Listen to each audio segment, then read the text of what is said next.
Okay. Thank you very much. Good morning, Your Excellency, the Minister of Foreign Affairs, International Business and International Cooperation. Good morning, Your Excellency, Minister of Natural Resources. Good morning, Angel and Anand and friends, and all participants on this meeting. I have to start by apologizing first for not being able to speak the local language. We just arrived in the country 4 months ago, and we haven't been able to master the language yet. And second, I would like to apologize also for having to wear masks for these presentations. We have very strict protocols to avoid being hit by COVID, like it happened to your Italian contractors on the refinery and having to leave the country. So my name is Ricardo Darre. I'm responsible for the operations of Total here in Suriname. I'm from Argentina. I'm joined by Patrice Alain Badama, who's our responsible and manager for contracts and procurement. He's from the Ivory Coast. Joined also by Marc Seguinot, our Vice President Operations from France. We're joined also by Ike Nwamordi, who's going to talk about our local strategy. Ike is from Nigeria. And our Vice President of Finance and Corporate Affairs, Ardalan Saleh, who was born in Iran. So as you can see, Total is a pretty international company. Most of us have been part of the local content progress in our own countries, and we will develop on that issue as we progress with the presentation. Now, Ike, if you can please put the first slide. Do you see it? Can you see the slides? Yes, we can. Excellent. So Total has a tradition that for every meeting of more than 5 people, we spend a few seconds or minutes in a safety moment. I chose the subject of the performance of Total on safety issues. For Total, safety is a value, in fact, not a priority, not a target. We consider it as one of our values. I wanted to show you the performance that Total has worldwide. What you see there are the different KPIs for key performance indicators for 2021, our objectives on the left column, which are very similar. In fact, the second column shows the targets for at group level, including all the branches, refining, chemicals, trading, etc. And on the column on the right, you see our targets for exploration and production. Our numbers for 2020 were very similar to these targets, just slightly higher, and they include Total and its contractors, drilling contractors, logistics, construction, etc. Now, what do these numbers mean? They're normally good for benchmarking against other organizations or for observing a trend, but they're very cold as numbers. The thing is what they represent. So we count this number per million man-hours. I put a note on the footnote on the bottom left of the screen to show what is 1 million man-hours. In fact, an employee of Total works an average of 1,700 hours per year, let's say 2,000 to round up. Let's say that employee works for 40 years with Total, that would be 2,000 hours times 40 years, 80,000 hours. So to get to 1 million, we got to multiply that number by 12. So when we're counting incidents per million man-hours, we're counting incidents in 12 lifetimes of work. And as you can see, our performance and our objectives are well below 1. That means TRIR, for instance, is the total, help me, Mark, recordable incident ratio, which can be, for instance, a sprained ankle. So that is medical treatment cases and restricted work cases. So we have less than 1 recordable incident over 12 lifetimes of work.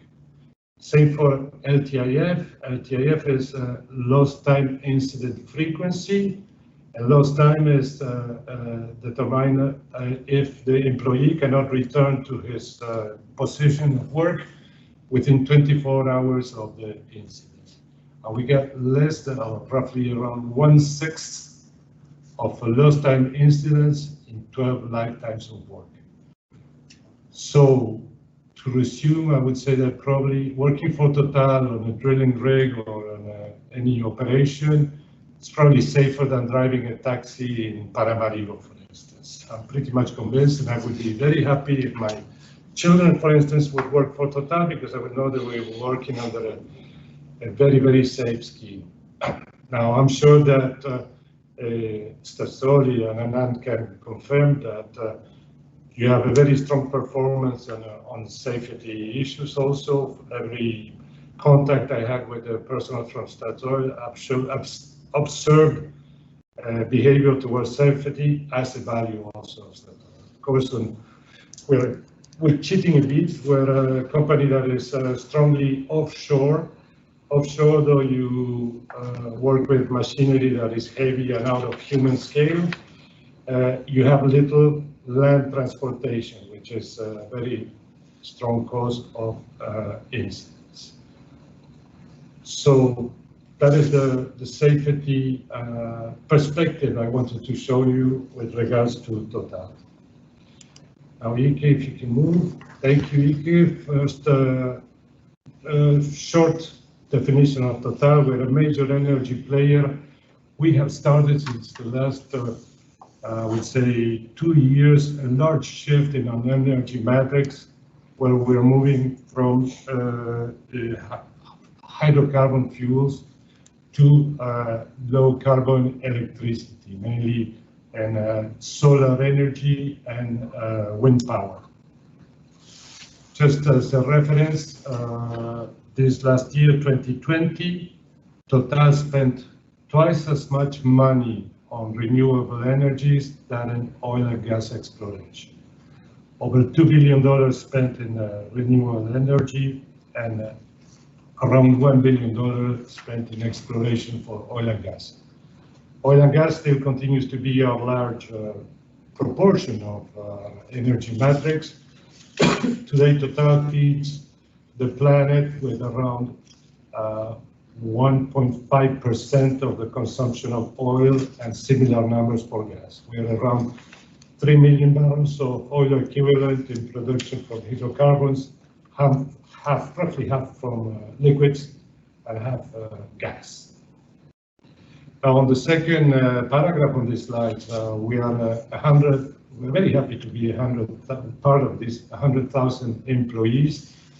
The E&P branch for which we work is a relatively small team within Total. We're 14,000, roughly 35 countries, and it's probably the most, I would say, cosmopolitan or international branch of Total. Now, when on the third paragraph, you see that we work in more than 130 countries. In fact, in E&P, we are working in roughly, I would say, 35 countries today. And one country where we don't work in E&P is France. So this French company had actually to look for its resources always outside of the country. And that has an impact on the energy we put in local content and sustainable development. We're always, I would say, immigrants in the countries, in the place we work. And we dedicate a lot of our attention to improving the local content of our operations and have a sustainable development, be accepted by the host countries where we work. So the other way, please. Thank you, Ike. Another point about Total is that we are a company of engineers. My boss is an engineer, the boss of my boss is an engineer, the CEO of the company is an engineer. You see many engineers around the table when we're dealing with Total. We have proven technical strengths, and probably one of the major ones we have in exploration and production is deep water work. I put in the slides a number of projects, and I chose only projects in Africa, mainly Angola, Nigeria, and Congo, where you can see that from the beginning of the century we have launched 10 projects, and this is an incomplete list in deep water in Africa, where we have been constantly creating new things and innovating in our operations to make things work.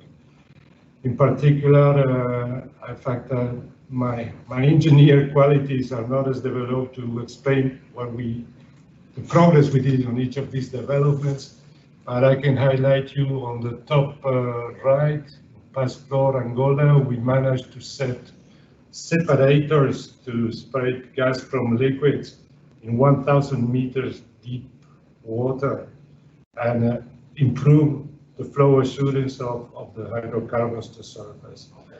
Again, I'll show you let's say the second one on the bottom, Club Angola.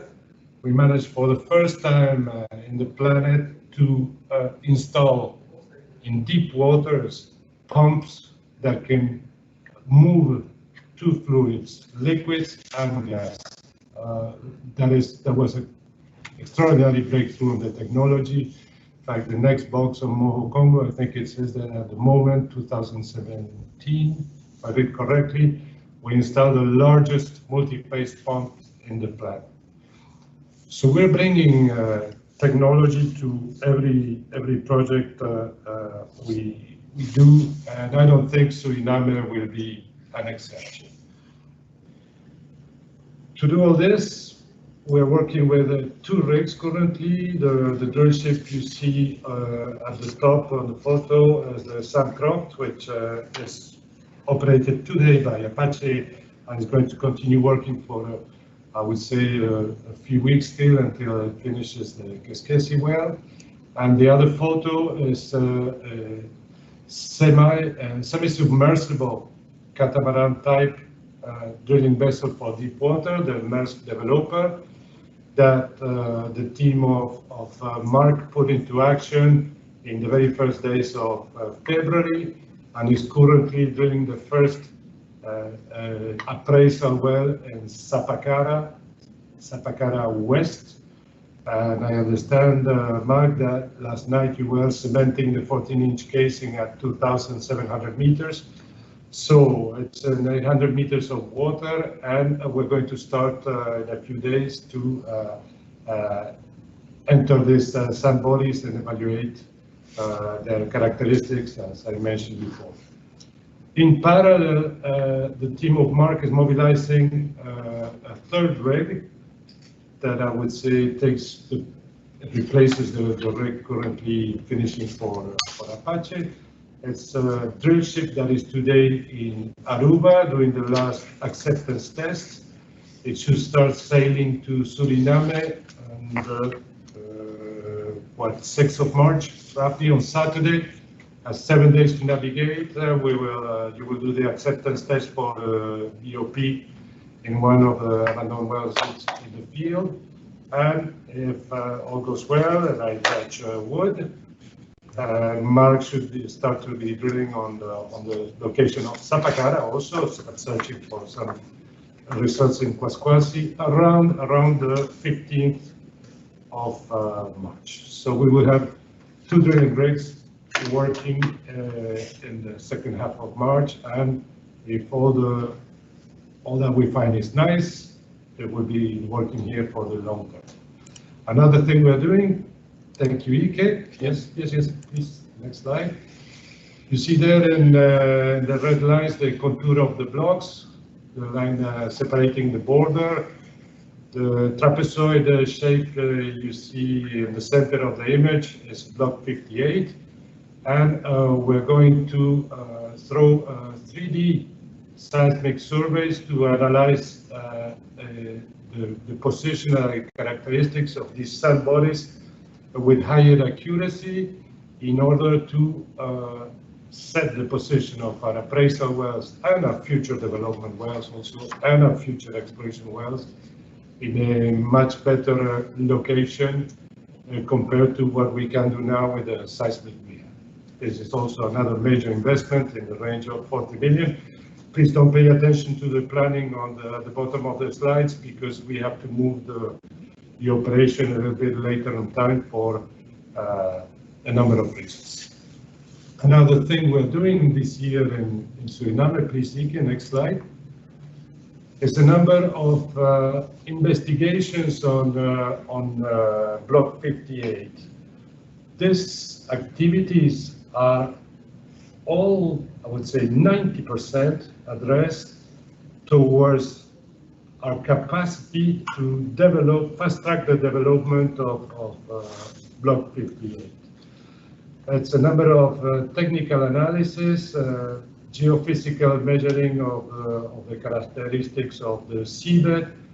Then you have another example of high tech. We are doing that with submarines that are controlled, that are not run with an umbilical from surface, but they are, how is it called, autonomous underwater vehicle, plainly with a joystick from the vessel. And that measures all by issuing small vibrations the consistency of the seabed. In parallel, and in the center of the slides, we're going to do geotechnical investigation, which is the actual drilling of very small holes at the seabed, down to 50 meters depth below the seabed, and recovering as a full cylinder the sample of the seabed so we can investigate how we're going to deploy the anchors of the producing vessel, how we're going to, where it's better to throw the pipelines that link the well, and where to install the well also. Lastly, we are going to do this year a Meteocean survey on the right, which is a procedure by which we measure current, waves, wind, etc. for an extended period of time with buoys that are being deployed at a number of locations in Block 58. And then data is recovered, I would say, every month or so by a survey vessel. And all that data is collected for us to design all our anchoring patterns, all our propulsion systems, all the aspects of the development of the field or of the project that are sensitive to weather. Thank you, Ike. Next slide, please. So all this pointing to what you see in this image as what we are all searching for, in fact, is capacity to develop Block 58. What you see here from the top at the center of the slide is the critical portion, I would say, of the development is an FPSO. FPSO means floating production, storage and offloading. It will be the vessel that collects all the fluids from the wells, treats them, stores them, eventually inject the water and the gas that is associated with the oil, and which is connected to an export buoy, which you see to the right of the FPSO, where tankers would come, I would say, weekly or every 4 days, or depending on the frequency or the speed of production, to collect the oil and take it to the ultimate customers. What you see below is a number of, the anchoring pattern for the FPSO and for the buoy. On the seabed, you see a number of lines with the network in green, I think it is here, for the oil producing wells, in red for the gas injection wells, and in blue for the water injection wells. So this is a notional development that we see for Block 58, according to what we saw up to now on the exploration and the seismic work. If all lights are in green, if the appraisal wells prove what we think they will prove, we should be able to take a major step in the development of Block 58. I would say early 2022, probably first quarter, which is the FID, final investment decision, on the FPSO, which is the critical part for the development of this field. Of course, then it's followed by the flow lines, the risers, the wells, the drilling. It's a lot. It's like a Lego. It's putting a lot of pieces together to make it work. But the FPSO is on the critical path, and when we decide that we launch the investment, then we start fast tracking again the construction of the FPSO, the construction of the lines, the wells, and the installation on the field, with a target to have a first oil production somewhere in late 2025. Now, please don't, I didn't put this dates on the slides because I don't want them to be engraved in stone. First, we have to make sure that the reservoirs have the fluids we expect them to. The fluids have to have their mobility, and again, there are many uncertainties today that haven't been covered by the pure exploration drilling, that we have to turn every stone and make sure that we are not going to build all this for nothing, and that we're actually going to be able to develop the resources of Block 58 in Suriname. So I hope I haven't bored you with this flash presentation of the work that we're doing here in Suriname. I'm going to pass the microphone now to Ike Nwamordi,